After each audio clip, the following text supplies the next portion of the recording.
말씀을 드려보도록 하겠습니다.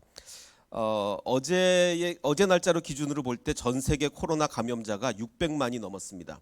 그리고 무려 36만 이상이 이렇게 사망을 하게 되었는데, 단순히 이제 600만이라는 숫자보다도 더 우리가 우려스러운 것은 이게 이 추세가 끊임없이 증가되고 있다는 것입니다. 어제까지 그래프 보면 전혀 감소될 여지가 보이지 않냐고 계속 끝없이 이렇게 증가하고 있다는 것이죠.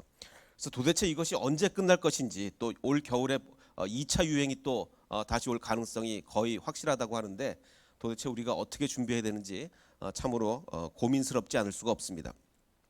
자, 근데 이제 우리가 이 팬데믹 현상을 다들 처음 겪어보시지 않았습니까? 팬데믹을 겪어보신 분이 없으시죠? 우리가 다 처음 겪었다고 얘기를 하는데, 성경은 좀 다르게 얘기를 하고 있습니다. 어떻게 성경은 다르게 얘기를 하냐면, 우리 4.4 시대를 보면 여러 번 말씀드렸지만 똑같은 역사가 쳇바퀴 돌잖아요. 이스라엘 백성이 범죄하면 하나님이 또 심판하시고, 또 살려달라고 부르짖으면 4.4 보내서 구원해 주시고, 계속 쳇바퀴를 도는데, 이게 이제 8번째 쳇바퀴를 돌 때, 이제 8번째 4.4 입다죠.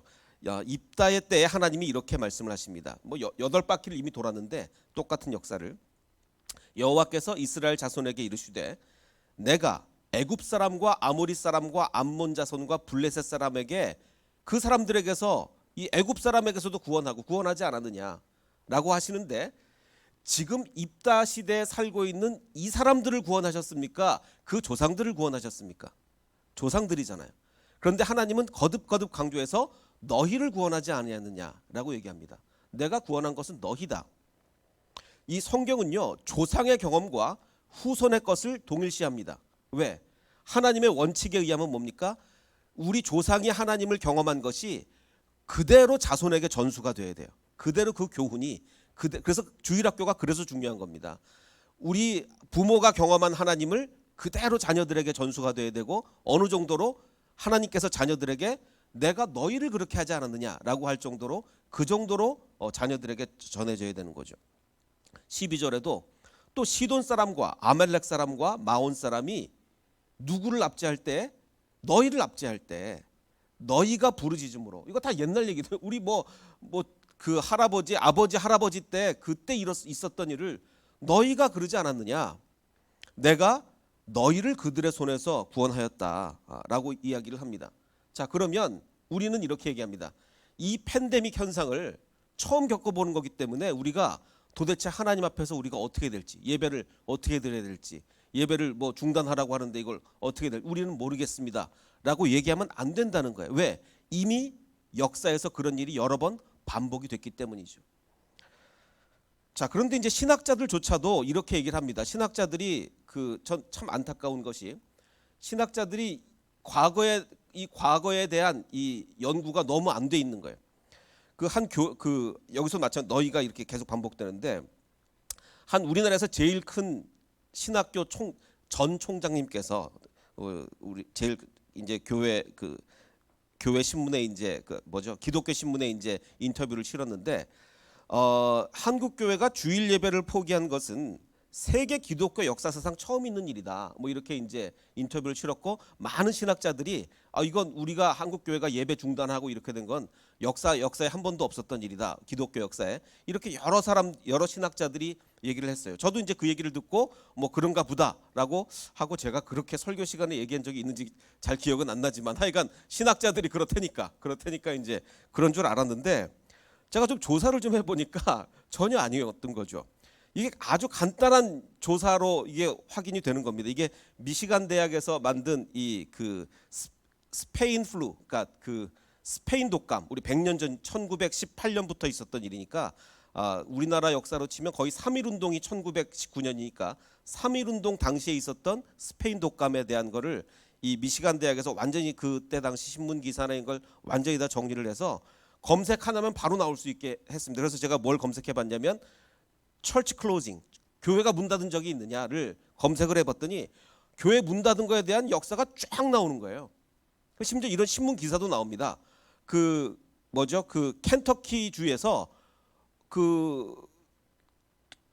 지방 정부에서 아예 명령을 한 거예요. 교회 보고 문 닫아라라고 명령을. 이게 1918년에 있었던 일입니다.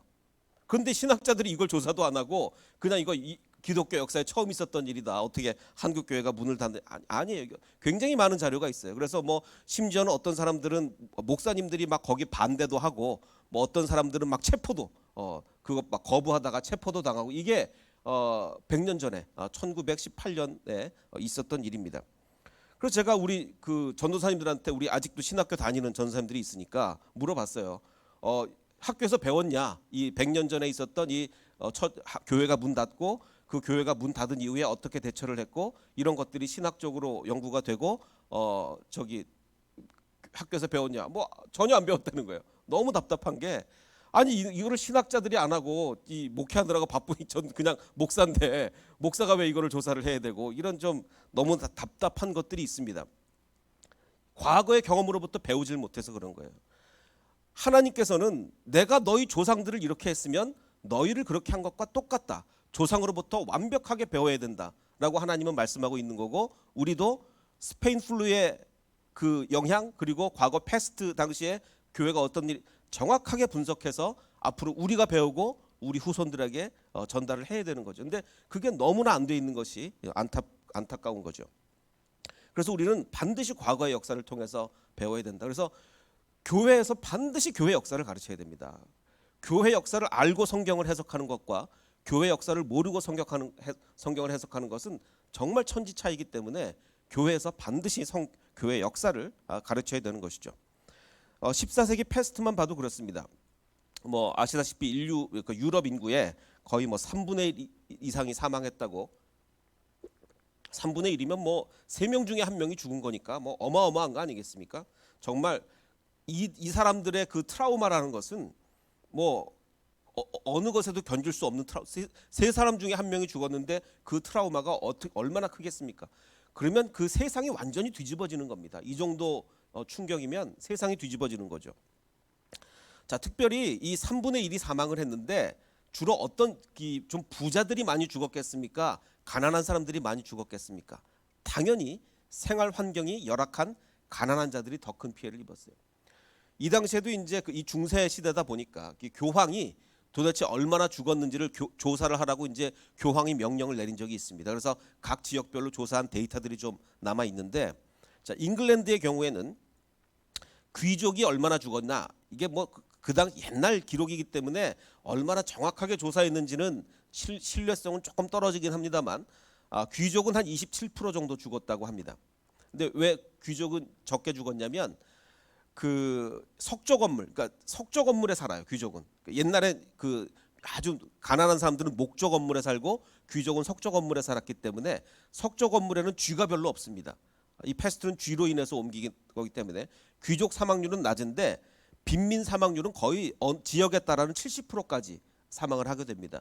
쥐들이 많아서 그런 거죠. 자, 그런데 자, 이것 때문에 우린 지금 이 코로나 이후에 사회가 어떻게 됐는지를 알려면 패스트 때 사회가 어떻게 변했는지를 알아야 되거든요. 뜻밖의 결과가 발생하게 됩니다. 많은 그 빈민들이 그리고 농민들 그리고 여러 가지 그 어려운 환경에 사는 사람들이 많이 죽었기 때문에 뜻밖의 결과가 어떤 결과가 발생하냐면 저소득층과 노동력 제공 계층이 많이 사망하다 보니까 노동력이 절대 부족하게 된 거예요. 패스트 이후에 농사를 짓려도 농민이 있어야 농사를 짓고 무슨 일을 할래도 그 근로자들이 있어야 일을 할 거 아닙니까? 이 사람들이 너무 많이 죽다 보니까 갑자기 농부들과 수공업자들 그리고 근로자들의 지위와 임금이 급격히 향상됩니다. 그전에는 거의 사람 취급도 못 받던 농민들 그리고 사람 취급도 못 받던 근로자들이 워낙 일손이 딸리다 보니까 이들의 인권과 임금이 아주 급격히 향상되는 아주 새로운 사회가 열리게 됐어요. 그리고 그전에는 또 이 패스트가 왜 이렇게 그 사람들을 많이 죽게 됐냐면 그 당시 여러 가지 식량이 많이 모자라서 영양 상태가 안 좋은 상황에서 패스트가 오니까 사람들이 많이 죽었는데 너무 많이 죽다 보니까 식량 부족 문제도 해결이 되고 이거를 뭐 참 이게 비극인지 희극인지 뭐 이렇게 됐습니다. 자, 그리고 중세의 미신적 신앙의 잘못을 깨달았죠. 그 중세 사제들이 교회에 모여서 기도하면 패스트 낫는다 이랬는데 오히려 뭐 낫기는커녕 모여서 더 많이 번지게 되고 이러다 보니까 그 중세의 잘못된 미신적 신앙이 잘못됐다는 것을 깨닫게 되고 지난번에도 말씀드렸지만 르네상스의 기초가 쌓여지고 이것으로 인해 종교 개혁의 발판이 마련되는 거죠. 이게 패스트 이후에 패스트가 이 유럽 사회를 완전히 바꿔놓은 겁니다. 정말 패스트 이전과 이후는 거의 같은 사회가 아니었던 거죠. 그래서 패스트가 열게 된 새로운 세계다. 그래서 우리도 마찬가지로 이 과거의 교훈으로부터 배워야 된다. 반드시 우리는 역사로부터 배워야 된다. 코로나 이전과 이후의 교회는 완전히 달라질 수밖에 없습니다. 우리가 정말 뭐 100년 전에 그 스페인 플루로 인해서 예배가 중단되고 이런 적은 있었지만 우리가 그런 경험한 건 처음이잖아요. 그리고 그전에는 예배가 중단되면 진짜로 중단됐지만 이제는 예배가 중단되면서 온라인으로 예배를 드리고 이것도 새로운 거란 말이에요. 그럼 도대체 이 이후에 어떤 변화가 일어날 것인가를 우리가 지금부터 고민하고 준비하지 않으면 우리는 한국교회는 몰락의 길로 갈 수밖에 없다라는 생각이 듭니다. 2015년 통계인데 가나안 성도, 그러니까 안 나가를 거꾸로 하면 이제 가나안이 되기 때문에 교회 안 나가는 이제 가나안 성도가 100만으로 추정을 했습니다. 2015년 통계입니다. 그래서 그 당시에도 이제 2015년만 해도 벌써 가나안 성도가 급격하게 늘어나고 있기 때문에 많은 이제 기독교 학자들이 이걸 준비하지 않으면 이 가나안 교인 급증 시대를 준비하지 않으면 한국 기독교가 몰락한다라는 이제 여러 가지 이제 문제 제기를 하고 새로운 신앙 공동체가 필요하다 계속 이런 문제 제기를 하던 때였어요. 근데 자 여러분 어떻게 이게 온라인 예배로 이제 우리가 드리게 됐는데 이 코로나 이후에 온라인 예배가 코로나가 다 끝나도 언제 끝날지 모르겠습니다. 뭐 올 겨울에 또 한 번 온다 그러고 뭐 이런 얘기 계속 있는데 자 코로나가 이제 다 끝났다고 했을 때 사람들이 그럼 다 100% 교회로 다 돌아와서 다 대면 예배를 드릴 것이냐 아니면 그럼에도 불구하고 코로나가 끝났음에도 불구하고 온라인 예배로 드릴 것이냐 우리는 좀 생각을 해봐야 된다는 거죠. 그 이제 그 많은 회사들에서 이제 회의를 온라인으로 했잖아요. 이제 코로나 때문에 막 다 재택근무를 하고 그래서 이제 회의를 해도 이제 다 줌이나 이런 걸로 이제 회의를 하고 하다 보니까 어떤 일이 그러니까 6개월 만에 이제 다시 모이는 거예요. 이제 사람들이 6개월 만에 모여서 회의를 하는데 온라인으로 회의하고 온라인 재택근무할 때는 이제 위에만 넥타이 탁 매고 밑에 반바지 입고 있다가 이제 갑자기 하니까 이 사람들이 습관이 돼가지고 이제 모여서 할 때도 이렇게 된다는 이제 얘기가 있는데 그러면 혹시 이제 우리가 코로나 때문에 온라인으로 예배를 드렸는데 거기에 이제 우리가 익숙해져서 완전한 대면 예배가 시작될 때 우리가 어떻게 될까를 고민하지 않을 수가 없는 거죠. 이 코로나 이후의 기독교를 생각해 보면 그 제가 아는 이제 모 선교회 목사님이 이런 글을 썼더라고요. 선교회 목사님이 자기가 이제 계속 이제 한 100명에서 300명 정도 출석하는 그 정도 규모의 뭐 담임 목사님들과 계속 많은 얘기를 나누는데 공통점이 뭐냐? 뭐 우리 교회는 좀 다른 교회보다 많이 늦게 지난주부터 제한적 대면 예배를 시작했지만 벌써 한 몇 주 전부터 완전인 대면 예배를 시작한 교회들이 꽤 많거든요. 자, 그분들의 공통적인 이야기가 완전한 대면 예배를 시작을 했는데 현장 예배 출석률이 50%가 안 된다고 합니다. 아직도 계속 인터넷으로 예배를 드리는 거예요. 자, 그러면 이게 조금 더 가면은 완전 100%가 회복이 될 것이냐? 대부분의 우리 목사님들의 예상이 아니라고 얘기합니다. 100%가 절대로 회복이 되지 않을 것이다. 즉 다시 말해서 코로나 이후에 가나안 성도가 아주 폭발적으로 증가할 거다. 폭발적으로 증가할 거라고 거의 모든 목사님들과 이런 학자들이 얘기를 하고 있습니다. 자, 그러면 이 가나안 성도 급증 도대체 몇 배가 2015년에 우리가 100만으로 추정을 했는데 100만이면 우리 한국교회 교인이 1000만이 안 되거든요. 10%가 넘는 숫자예요. 10%가 넘는 숫자가 2015년 통계인데 과연 이제 2020년, 2021년 몇 배가 될지 모릅니다. 뭐 200만이 될지 300만이 될지 400만이 될지 가나안 성도가 얼마나 될지 모르는 거예요. 어마어마한 그 숫자로 증가를 할 텐데 이 가나안 성도 급증은 교회의 위기냐 성경의 역사가 말해주는 교훈은 뭐냐를 우리가 좀 생각을 해보겠습니다. 먼저 우리가 다윗에게 닥친 위기를 한번 보겠습니다. 다윗의 그 통치 기간에 굉장히 큰 위기가 하나 닥쳤습니다. 어떤 위기냐면 사무엘 하를 보면 다윗의 시대에 해를 거듭하여 3년 동안 기근이 있었습니다. 이 안 그래도 그 비가 잘 안 오는 지역에 3년 동안 해를 거듭하여 기근이 왔으니 얼마나 힘들겠습니까? 자, 그런데 요즘 같으면 뭐 비가 안 오면 비가 안 오면 요즘 우리 무슨 생각합니까? 뭐 지구 온난화냐 뭐냐 뭐 이런 얘기를 하지만 옛날 사람들은 비가 안 오면 고대 사람들의 사고 방식은 무조건 누가 잘못했다고 생각하는 거예요. 왕이 잘못했다고 생각하는 거예요. 이건 뭐 이 전 세계 어느 지역이건 간에 비가 안 오면 왕이 잘못했다 이렇게 생각하는 겁니다. 자, 그러면 이 다윗에게 지금 엄청난 위기가 찾아온 거예요. 3년 동안 기근이 왔으니 다윗의 통치 기반이 흔들릴 정도로 어마어마한 위기가 찾아온 겁니다. 그럼 이 다윗은 도대체 이 엄청난 위기를 어떻게 극복을 했느냐? 자, 다윗이 여호와 앞에 간구합니다. 역시 다윗입니다. 이 엄청난 위기 앞에 하나님께 간구를 하는 거예요.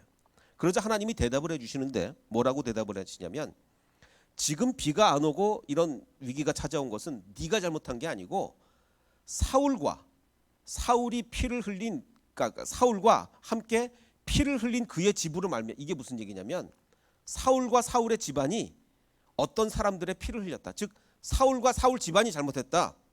누구를 죽였느냐? 기브온 사람들을 죽였다. 기브온 사람들이 누구죠? 옛날 가나안에 처음 쳐들어갈 때 이스라엘 백성이 너무 막강하니까 안 되겠다. 이스라엘 사람들을 속이자. 우리가 먼 데서 온 사람들이라고 속이자. 그래서 뭐 빵도 곰팡이 난 거 이래가지고 우리 멀리서 왔습니다 하고 속여서 조약을 맺고 이스라엘 땅에 영원히 이제 하나님의 허락하에 이스라엘 땅에 영원히 살게 된 사람들이잖아요. 하나님의 이름으로 조약을 맺어서 정말 공식적으로 이스라엘 땅에 살게 된 사람들이에요. 자, 그런데 사울은 그게 못마땅했습니다. 기브온 사람들이 이스라엘에 사는 게 못마땅했어요. 그 사람들을 죽이기 시작합니다. 자, 그래서 이스라엘 족속들이 전에 그들에게 맹세를 하였거늘 살려주겠다고 맹세를 했는데 사울이 그럼 도대체 왜 죽였느냐? 기브온 사람들을. 사울은 민족주의적 사고가 강했어요. 이스라엘과 유다 족속을 위한 열심이 있으므로 하나님을 위한 열심이 있다면 기브온 사람을 죽이면 됩니까 안 됩니까? 아니죠. 주님의 이름으로 하나님의 이름으로 조약을 맺었기 때문에 사울 왕이 하나님에 대한 열심이 있으면 기브온 사람을 죽이면 안 돼요. 그런데 사울은 하나님을 향한 열심이 아니라 뭐였습니까? 민족주의적 열심이었어요. 우리 이스라엘, 사울은 사실 유다 민족은 아닌데 우리 이스라엘 하면서 저 기브온 사람들 죽여버리자라고 해서 죽이게 된 겁니다. 그러자 하나님이 거기에 진노하시는 거예요. 그들을 죽이고자 하였더라. 자, 그래서 이제 다윗은 자기 잘못도 아닌데 사울의 잘못으로 지금 이 다윗의 때 기근이 든 겁니다. 자, 근데 이제 이 기근은 자기의 잘못이 아닌 사울의 잘못이라는 걸 다윗이 어떻게 알았냐면 자기가 기도해서 알게 된 거거든요. 자, 근데 이제 문제가 있습니다. 과연 사울의 잘못이었다는 것을 백성들이 믿어줘야 될 거 아닙니까? 예를 들어서 온 백성이 기도했는데 온 백성 앞에 하나님이 나타나서 이거는 사실은 다윗이 잘못한 게 아니라 사울이 이렇게 말씀해 주셨으면 좋았는데 누가 기도한 거예요? 다윗이 기도해서 기도 응답 받은 거거든요. 그걸 백성들한테 이거는 말이야 지금 내가 잘못한 게 아니고 사울이 잘못한 거야. 이걸 백성들이 믿어줘야 되는데 자, 그러면 이제 어떻게 이제 그러면 이 기근의 결과 다윗의 통치권에 과연 위기가 오게 되는가를 한번 보겠습니다. 이에 왕이 기브온 사람들을 불렀습니다. 그래서 묻습니다. 내가 기도해 보니까 하나님께서 뭐라고 응답을 하셨냐면 사울 집안이 너희들을 죽여서 그렇게 된다고 하는데 내가 너희를 위하여 어떻게 해 주어야 너희가 여호와의 기업을 위하여 복을 빌겠느냐. 지금 이 기근은 당신들이 주님께 기도를 해줘야 이게 비가 올 것 같은데 내가 어떻게 주면 되겠냐라고 이제 묻습니다. 그러자 기브온 사람들이 뭐라고 얘기를 하냐면 사울과 그의 집과 우리 사이의 문제는 돈 문제가 아닙니다. 이건 돈 문제가 아니기 때문에 뭐 우리한테 돈을 준다고 해결될 문제도 아니고 이건 돈으로 해결될 문제가 아닙니다. 요 부분만 세번역으로 보면 우리는 그리고 사울 집안이 아닌 다른 이스라엘 사람들을 죽일 생각도 우리는 없습니다. 그럼 왕이 이르되 그럼 도대체 뭘 원하냐? 원하는 게 뭐냐라고 하자 그들이 다윗에게 말하되 사울 집안의 자손 7사람을 우리한테 내주소서. 그러면 우리가 사울의 고을 기브아에서 우리가 그들을 여호와 앞에서 목매 달겠습니다. 이거 너무 도대체 이건 이런 복수를 하면 어떻게 되느냐? 이건 근데 3000년 전입니다. 이걸 지금 21세기 하나님의 역사하는 방법으로 생각하면 안 되고 3000년 전에 하나님이 역사하는 방법으로 생각을 해야 됩니다. 지금은 이러면 안 되죠. 우리가 여호와 앞에 그들을 목매달겠습니다 하니 왕이 이르되 내가 사울의 자손 7을 내주리라 라고 얘기를 합니다. 그래서 왕이 이에 사울의 두 아들과 사울의 딸이 낳은 5 아들, 그러니까 사울의 아들 2, 손자 5을 뽑습니다. 그래서 그들을 기브온 사람들의 손에 넘기니 3000년 전이니까 이런 하나님의 역사가 가능합니다. 기브온 사람이 그들을 산 위에서 여호와 앞에 목을 메어 달매 그 7사람이 동시에 죽습니다. 자, 뭐 거듭 말씀드리지만 3000년 전 그 사람들의 사고 방식으로 하나님이 역사하시는 거죠. 지금 사람들은 이런 사고 방식을 안 갖고 있기 때문에 하나님 절대로 이렇게 역사 안 하십니다. 자, 그런데 이게 이렇게 되니까 그동안 다윗에게 있어서 문제가 뭐였을까요? 다윗이 왕이 되긴 됐는데 이것 역시 3000년 전 사고방식으로 왕이라는 것은 혈통으로 이어져야 됩니다. 왕의 아들이 왕이 되고 왕의 손자가 또 왕이 되고 혈통으로 이어져야 왕이 된다고 3000년 전 사람들은 생각을 하고 있는데 다윗은 사울 왕의 아들이 아니잖아요. 그런데 왕이 됐단 말이에요. 자, 그렇게 되면 다윗 왕은 이 혈통적 문제가 늘 가지고 있습니다. 즉 혈통적으로 왕의 자손이 아닌 다윗이 왕이 되었는데 여러 가지 불리한 점이 그러면 이제 어떤 문제가 생기냐면 언제 다시 사울의 자손들이 진짜 왕은 우리다 하면 들고 일어날지 모른단 말이에요. 언제 사울의 자손들이 일어나서 너는 혈통적으로 왕이 될 자격이 없다. 왕은 우리가 돼야 된다고 하면서 언제 다시 그 사울 왕의 자손들이 들고 일어날지 모르는데 이 일로 누가 제거되는 겁니까? 그 쿠데타의 씨앗이 제거되는 거예요. 즉 이 일을 통하여 다윗은 잠재적 반란 세력을 합법적으로 제거하게 됩니다. 이거 기가 막힌 거죠. 그냥 죽이면 다윗이 왕이 됐는데 아무래도 내가 생각하기에 사울의 자손이 언제 쿠데타를 일으킬지 모르니 사울의 자녀들을 내가 죽여야 되겠다. 이거 말이 안 되죠. 말이 안 되는데 갑자기 이런 일이 벌어져서 합법적으로 제거를 하게 되는 거예요. 자, 그리고 다윗의 또 하나의 고민은 뭐냐면 이렇게 해서 제거를 했습니다. 그 7 자녀 그 사울의 자손 7을 죽였어요. 자, 그런데 그러면 이제 다른 사람들은 이 기브온 사람들은 불만이 해소가 됐는데 반대로 또 누가 불만이 생깁니까? 이 베냐민 지파와 사울 집안의 분노가 그렇다고 우리를 죽여? 이러면서 분노가 이제 그러면 또 하나의 불씨가 되지 않습니까? 자, 그러면 다윗은 사울 집안에 이 베냐민 지파와 사울 집안에 뭔가 반대로 좀 보상을 좀 위로를 해줘야 되는데 명분이 있어야 위로를 해줄 거 아닙니까? 지금 그렇게 해놓고 또 이 사람들을 위로해주면 기브아 사람들이 그럼 또 우리 뭡니까? 기껏 죽여놓고 왜 또 그들을 위로해주? 막 이럴 이 복잡한 이 정치는 너무 복잡한 겁니다. 정치는 이 사람 잘해주면 여기서 뭐라 그러고 여기서 잘해주면 또 저기서 뭐라 그러고. 자, 그래서 이 사울 집안한테 뭔가 좀 위로를 해줘야 되는데 명분이 없단 말이에요. 명분이. 자, 그런데 갑자기 명분이 또 생깁니다. 어떤 명분이 생기냐면 그 사울의 첩이었던 그러니까 자기 아들이 죽은 사울의 첩인 그 리스바가 그 시체가 이제 매달려 있으니까 아들들의 시체가 매달려 있으니까 굵은 배를 가져다가 바위 위에 펴고 곡식 빼기 시작할 때부터 하늘에서 비가 시체에 쏟아지기까지 몇 달 동안을 밤에는 그 시체에 낮에는 공중에 새가 앉지 못하게 그 자기 아들의 그 시체 공중에 새가 앉으면 얼마나 마음이 아프겠습니까? 정말 그 떼약 뼈시고 밤낮을 거기를 지켜가면서 낮에는 공중에 새가 앉지 못하게 하고 밤에는 들짐승이 이 여자의 몸으로 밤에 들짐승을 지킨다는 게 얼마나 위험합니까? 정말 몇 달을 거기서 이 시신을 지키고 있는 거예요. 자, 그런 이 미담이 이게 얼마나 미담입니까? 이 미담이 소문이 쫙 나기 시작했습니다. 그래서 누구한테까지 알려지기 시작하냐면 리스바가 행한 일이 다윗에게까지 알려졌습니다. 자, 이 미담이 펴지자 이제 이들을 위로할 명분이 생겼잖아요. 그냥 잘해줄 수는 없는데 리스바가 이렇게 참 그 여자의 몸으로 이런 아름다운 일을 행하더라. 미담이 쫙 퍼지니까 다윗이 또 이들을 위로할 명분이 생깁니다. 그래서 다윗이 사울의 뼈와 요나단의 뼈를 가지고 와서 그 달려 죽은 사람들을 합장을 시켜줘요. 그래서 함께 베냐민 땅에 장사되되 모두 왕의 명령을 따라 행하니까 이제 사울 집안의 사람들도 위로를 받은 거예요. 다윗이 이렇게 그 뭐죠? 사울과 요나단의 뼈를 가지고 와서 이렇게 또 합장을 시켜주는구나. 그 후에야 하나님이 그 땅을 위한 기도를 들으시고 비를 내리십니다. 이건 정말 기가 막힌 하나님의 역사예요. 자, 보십시오.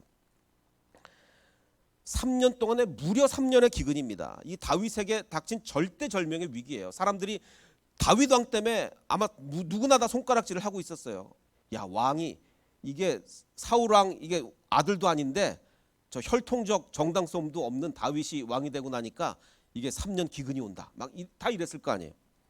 그런데 이 절대절명의 위기에서 하나님이 정말 기가 막히게 역사하셔서 반란의 위협은 제거하면서 그 기브온 사람들이 죽여달라 그러니까 사울은 정말 합법적으로 제거를 한 거예요. 반란의 위협은 제거하면서 베냐민과 사울 집안의 마음까지 위로해 줄 수 있는 정말 그야말로 위기가 기회가 된 겁니다. 모든 문제가 정말 그야말로 속된 말로 한 큐에 해결이 된 거예요. 속된 말로. 정말 기가 막힌 일이죠. 그리고 이제 다윗이 이렇게 해라. 이 사람들을 달아 죽여라. 또 뭐 이 사울 집안에 잘해줘라. 다윗이 시킨 대로 딱 하니까 기근이 그치고 비가 쫙 오잖아요. 이러면 다윗의 이거는 통치권의 위협입니까? 정말 그야말로 막강한 권력을 주게 되는 겁니까? 이건 정말 전화위복이 되는 거예요. 그래서 하나님의 마음에 합한 사람에게는 이런 역사가 일어난다. 하나님의 마음에 합한 사람에게는 절대절명의 위기가 최고의 기회로 바뀐다는 거예요. 다윗이 이렇게 해라 그래서 이렇게 했고 저렇게 해라 저렇게 했더니 비가 쫙 옵니다. 이거보다 더 큰 통치권을 어떻게 갖게 되겠습니까? 정말 최고의 위기가 최고의 기회가 된 거죠. 자, 마찬가지로 이 가나안 성도 급증, 이거는 한국 교회에 아마 최고의 위기가 될 수 있습니다. 어마어마한 숫자가 교회를 빠져나가서 인터넷으로만 예배를 드린다면 한국 교회에 아마 역사사상 없던 최고의 위기가 닥칠지 모를 겁니다. 한국 교회는 그럼 이런 위기를 어떻게 극복할 것인가? 한국 교회가 다윗처럼 하나님의 뜻에 합당하다면 이 위기는 최고의 기회로 바뀔 것이고, 그렇지 못하다면 정말 위기가 최고의 위기로 끝나고 말 것입니다. 그럼 우리 코로나 기간과 이 포스트 코로나 교회에 꼭 필요한 것들이 뭐냐? 저는 정말 너무 감사한 것이 우리 헤세드 교회가 정말 이 코로나 사태와 코로나 이후에 정말 필요한 것들을 하나님이 너무너무 일찍 준비를, 우리는 뭐 누가 코로나가 올 줄 알았겠습니까? 정말 아무 생각 없이 그냥 우리가 필요해서 준비한 건데 그게 정말 이 코로나 사태에 딱 맞는 준비가 되어버린 거예요. 우리가 온라인 예배를 왜 준비했습니까? 우리가 교회를 좀 먼 곳으로 이사를 오면서 많은 분들이 이제 수요 예배에 참석을 못 하시고 이러다 보니까 온라인 예배를 수요 예배를 하기 위해서 이게 온라인 예배가 그렇게 쉽게 준비되는 게 아니거든요. 우리가 그 먼데 사는 분들을 위해서 온라인 예배를 그전부터 이렇게 준비를 했던 거예요. 그 상태에서 코로나가 온 거죠. 다른 교회들은 온라인 예배 전혀 준비하고 안 하고 있다가 정말 우왕좌왕하면서 막 해가고 있는데 우리는 물론 이제 아직 뭐 준비할 게 더 많이 있습니다. 제일 아쉬운 게 우리 오늘 참 이 특송도 너무 잘해줬는데 이 특송하는 사람들 이 아름다운 이 소리가 아직은 우리가 음향이 이렇게 완벽하지 못해서 전달이 안 돼요. 그러니까 몇 가지 이제 조금 더 보완할 게 아직 더 있긴 합니다만 정말 그래도 우리가 그래도 어느 정도 준비가 된 상태에서 코로나가 와서 정말 하나님이 이거 미리 준비 안 했으면 정말 큰일 날 뻔했는데 하나님이 이렇게 준비를 해주셨고, 이 코로나 사태가 터지니까 이제 교인들이 교회에 못 나오니까 모든 걸 다 사역자가 해야 되잖아요. 모든 거를 뭐 방역부터 해가지고 뭐 어제는 우리 화장실 청소까지 우리 사역자님들이 다 했는데 이 사역자를 그래도 올 초에 몇 명을 더 우리가 사역자들을 충원을 했거든요. 사역자를 딱 충원을 했는데 코로나가 터진 거예요. 이 생각을 해보면 이거 사역자 몇 분도 안 오셨으면 이거 코로나 기간에 이거 어떻게 했을까라는 정말 아이고 하나님 소리가 나오는 거죠. 우리가 사역자를 딱 충원했는데 또 코로나가 이렇게 터졌고, 더군다나 우리 예배실이 이 사회적 거리 두개 지금 다 뚝뚝 떨어져 앉아 계시잖아요. 정말 우리 교회처럼 이렇게 큰 예배실에 정말 이렇게 오게 되니까 앞으로 뭐 이게 우리 교회 전 교인 다 와도 별 문제가 없을 거라는 생각이 이렇게 듭니다. 그러니까 하나님이 정말 코로나에 완전히 필요한 것들만 이렇게 어떻게 이렇게 미리 준비를 하게 해주셨나. 정말 헤세드다. 이거는 정말 이렇게 큰 축복을 받을 수가 있겠는가라는 생각이 듭니다.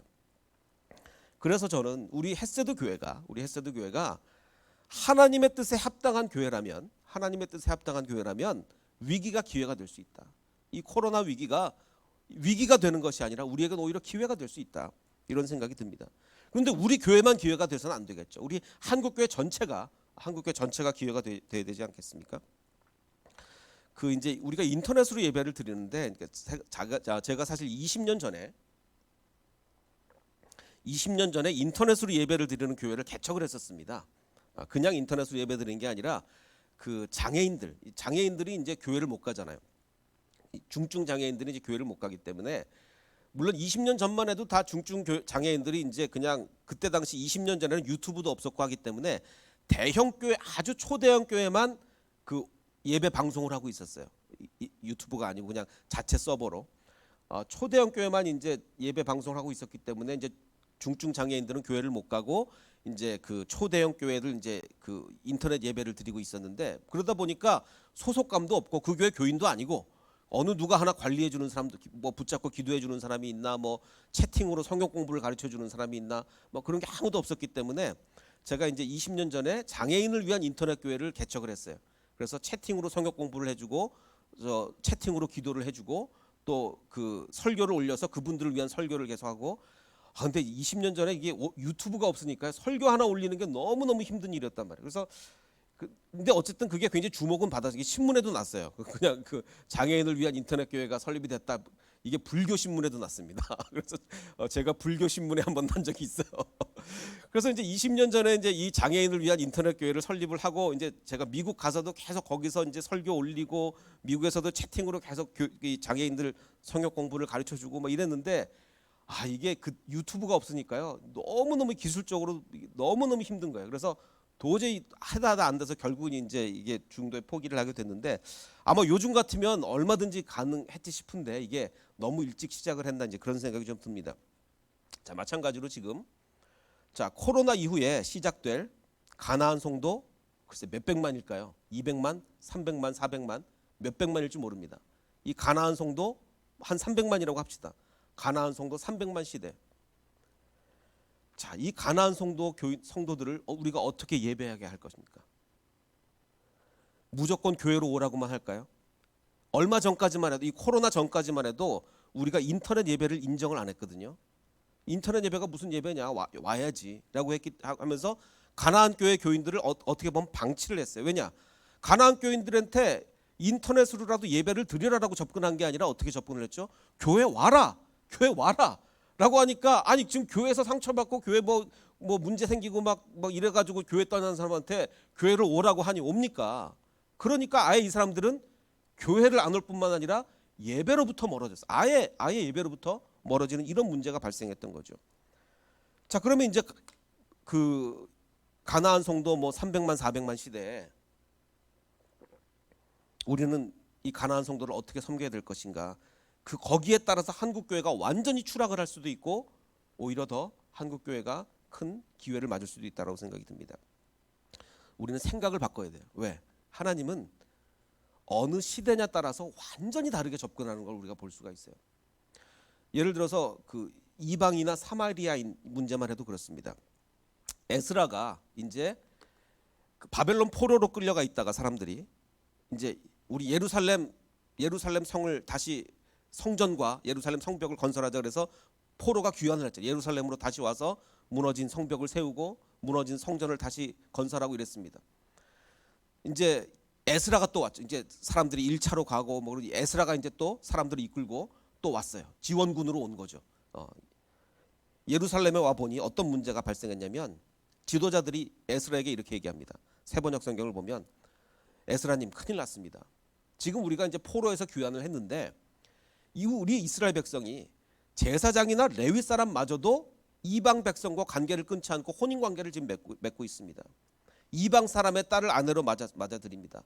지도자들도 더 그럽니다. 더 큰일 났습니다. 이렇게 얘기합니다. 그러자 이 말을 들은 에스라서니까 너무 기가 막혀서 겉옷과 속옷을 찢고 머리카락과 수염을 뜯으면서 이게 그 당시 사람들의 슬픔을 표현하는 방식이에요. 그래서 그럼 도대체 이 사태를 어떻게 해결할 것인가? 스가냐라는 사람이 에스라에게 이렇게 얘기합니다.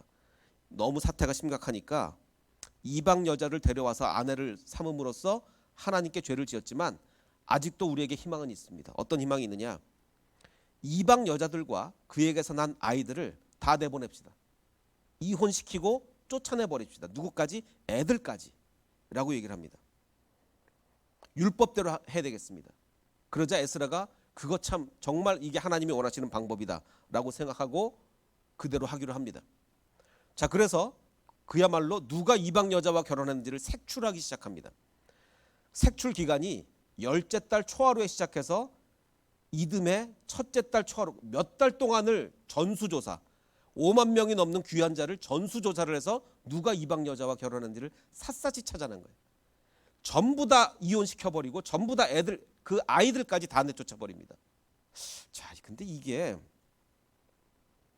좋은 일입니까? 제가 거듭 말씀드리지만 이거는 예수님 오시기 500년 전의 일입니다. 그때였기 때문에 이것이 하나님의 마음에 흡족한 거지 지금 이러면 말이 안 되죠. 자, 이 일이 있고 난 후에 500년 후에 예수님은 똑같이 이방인이라고 부르는 사마리아 여인을, 그것도 한 여인을 찾아갑니다. 그 여인에게 사랑을 보여주고 복음을 전합니다. 여기서 이방인과 사마리아인은 똑같은 취급을 받는 사람들이에요. 자, 500년 전에는 그 이방인 중에 사마리아인 분명히 포함되어 있습니다. 사마리아 여인과 결혼했다. 이 사마리아 여인 내쫓고 이 사마리아 여인과 낳은 아들도 아이까지 다 내쫓아라. 이랬던 성경이 500년 후에는 예수님이 한 명의 사마리아 여인을 찾으러 가십니다. 이렇게 다른 거예요. 이렇게 다른 거예요. 왜? 에스라 때에는 이스라엘 백성이 왜 바벨론의 포로로 끌려갔습니까? 율법을 안 지켜서 포로로 끌려간 거예요. 율법으로 돌아가자가 그때 당시에 최고의 이슈였습니다. 반드시 하나님의 율법, 우리가 율법을 지키지 않아 이 바벨론의 포로로 끌려왔으니 율법의 작은 것 하나라도 우리는 반드시 지켜내야만 한다. 그래서 이방 여인과 결혼한 그 아이들까지 다 내쫓은 거예요. 500년이 지났습니다. 이 지금의 화두는 뭡니까? 율법으로 돌아가자가 아니죠. 예수님의 사랑을 실천하는 거예요. 내가 너희를 사랑한 것 같이 너희도 서로 사랑하라. 이게 그 당시의 화두였던 거예요. 그래서 뭡니까? 여인을 내쫓기는커녕 예수님은 그 한 여인을 위해, 사마리아 여인을 위해서 일부러 사마리아 땅을 통과해 가는 거죠. 율법을 지키지 않아서 바벨론의 포로로 끌려간 유대인들 귀환하여 철저하게 이방인과 다른 삶을 살아야 하기에 아이들까지 내보냈고, 오히려 반대로 500년 후에는 진정한 예배를 갈망하던 한 사마리아 여인을 만나기 위해서 우물가로 가시는 예수님입니다. 자, 우리가 가나안 성도를 어떻게 섬겨야 할지는 역사의 흐름 속에서 분별해야 됩니다. 처음에 가나안 성도가 1명 생기고 2명 생기고 1000명이 생기고 10,000명이 생기고 이 당시까지, 그러면 우리는 인터넷으로 예배 드리세요. 인터넷으로 교회 안 오실 거면 인터넷 안 되죠. 왜? 어떻게든지 그들을 교회 일원으로 끌어들여야만 됩니다. 그런데 이제 그게 추가 넘어갔어요. 어떻게 되죠? 100만이 넘어가고 이제 300만, 400만이 될지도 모릅니다. 교회에서 상처받고 떠나고 여러 가지 이유로 이제 아예 교회를 떠났어요. 그런 사람들에게 교회 와서 예배를 드리세요. 교회 와서. 아니면 예배가 아닙니다. 교회 와야 예배지 라고 접근한다면 그분들은 아예 복음에서 떠날지도 모릅니다. 우리는 생각을 바꿔야 돼요. 생각을. 어떻게든지 그들에게 인터넷으로라도 어떻게든지 예배를 드리게 하고, 단지 예배를 드리는 것에만 그치지 않고, 지금 우리 햇세드 교회도 교회 다니시지 않고 우리 교회 예배만 인터넷으로 드리는 분들이 꽤 있습니다. 그런 분들을 우리가 계속해서 우리가 기도로 관리해주고 그들을 품어주고 그들에게 관심을 가져주고 그들을 우리 교회 일원으로 함께 정말 맞이하면서 그들을 위해서 기도해주고 격려해주고 함께 성경 공부를, 인터넷으로 성경 공부 가능하지 않습니까? 할 때 정말 이 위기는 기회로 바꿀 수 있다라는 생각이 듭니다. 한국교회 정말 이제 잘못하면 망합니다. 가나안 성도가 300만 명이 생긴다고 생각을 해보십시오. 큰일 납니다. 결코 100% 돌아오지 않는다고 모든 신학자와 목회자들이 이구동성으로 얘기하고 있어요. 이 절대절명의 위기 앞에서 우리는 이 가나안 성도들을 어떻게 섬길 것인가. 특히 많은 축복을 받은 우리 햇세드 교회, 정말 잘 하나님이 미리부터 대비하게 해주시고 정말 많은 준비를 하게 하신 우리 헤세드 교회가 정말 앞장서서 우리 가나안 성도들을 최선을 다해 섬길 때 하나님께서는 큰 축복을 내려주실 줄 믿습니다. 이 축복이 저와 여러분에게 임하시기를 주님의 이름으로 축원합니다. 우리 찬양하실 때 우리 아까 불렀던 찬양 다시 복음 앞에 이 찬양을 할 텐데요. 우리가 다시 복음 앞에 주님 복음 앞에 우리 영혼이 서야 됩니다. 새로운 마음으로 또 새로운 시대를 맞아서 아버지 하나님 정말 이 포스트 코로나 시대에 우리 교회가 무엇을 해야 교회가 살아남겠습니까? 우리 헤세드 교회가 살아남겠습니까? 내 신앙이 살아남겠습니까? 정말 고민하고 하나님이 주신 어떻게 보면 인터넷 예배도 하나님이 주신 축복입니다. 그게 없었으면 우리 어떻게 예배 드렸겠습니까? 그동안 이 축복을 잘 활용하고 정말 한 명의 가나안 교인이라도 놓치지 않는 우리가 될 수 있도록 우리 함께 기도하는 마음으로 찬양하겠습니다.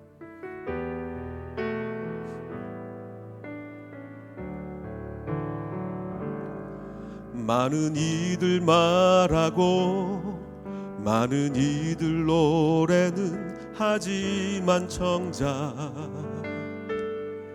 가진 않는 길 두려운 생각보다 많이 힘들고 험한 길보단 그저 말로만 가려기에 점점 멀어져만 가네. 내게 생명 주었던 그 길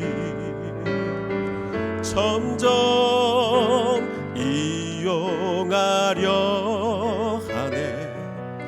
내게 사랑 주었던 그 길 다시 복음 앞에 내 영혼 서네.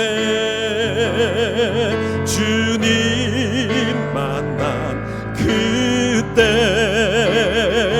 나 다시 돌아가 주님께 예배 드리며 다시 십자가의 길 다시 복음 앞에 다시 복음 앞에 내 영혼 서네.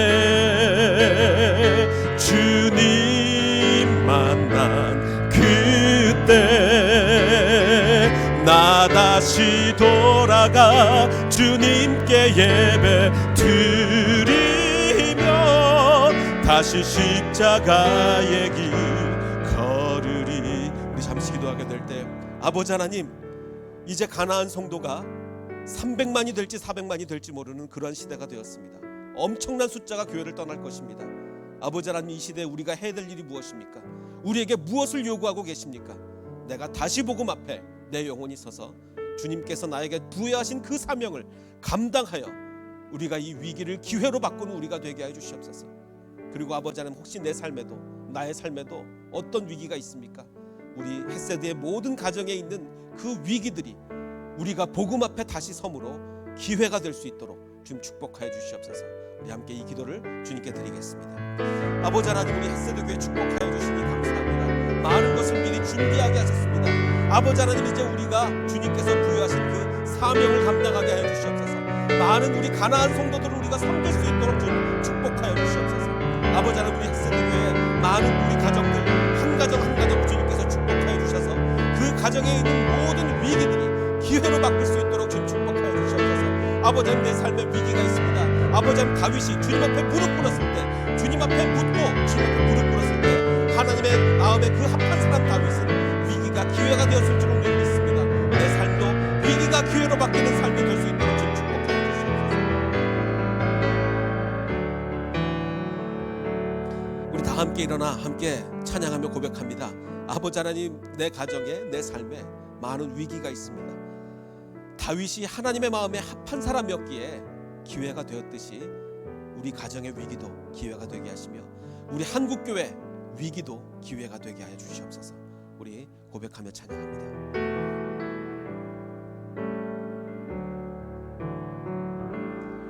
많은 이들 말하고 많은 이들 노래는 하지만 정작 가진 않는 길 두려운 생각보다 많이 힘들고 험한 길보단 그저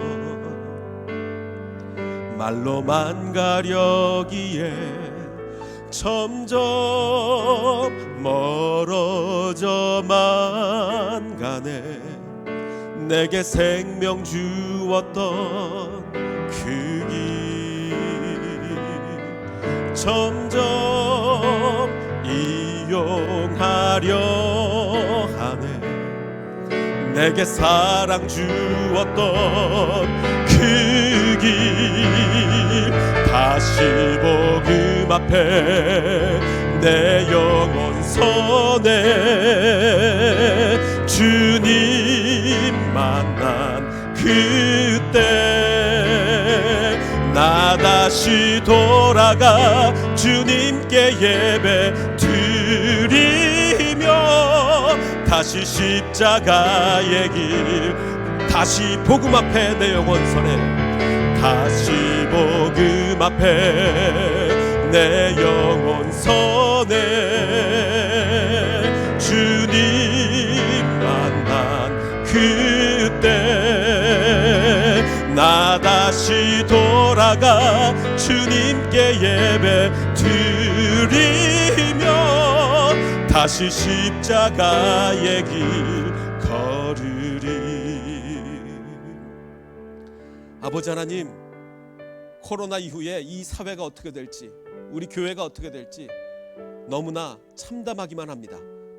그러나 우리가 주님의 마음에 합한 자가 된다면, 주님의 마음에 합한 교회가 된다면 위기가 기회가 될 줄을 믿습니다.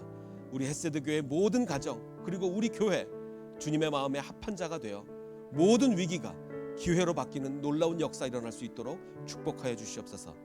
이제는 우리 구주 예수 그리스도의 은혜와 아버지 하나님의 무한하신 사랑과 성령님의 감화 감동 충만하게 역사해 주심이 오직 주님의 마음에 합한 자가 되어 위기를 기회로 바꾸기를 원하는 이 자리에 모인 모든 백성들 머리 위에 이제로부터 영원토록 함께 하시기를 간절히 축원하옵나이다.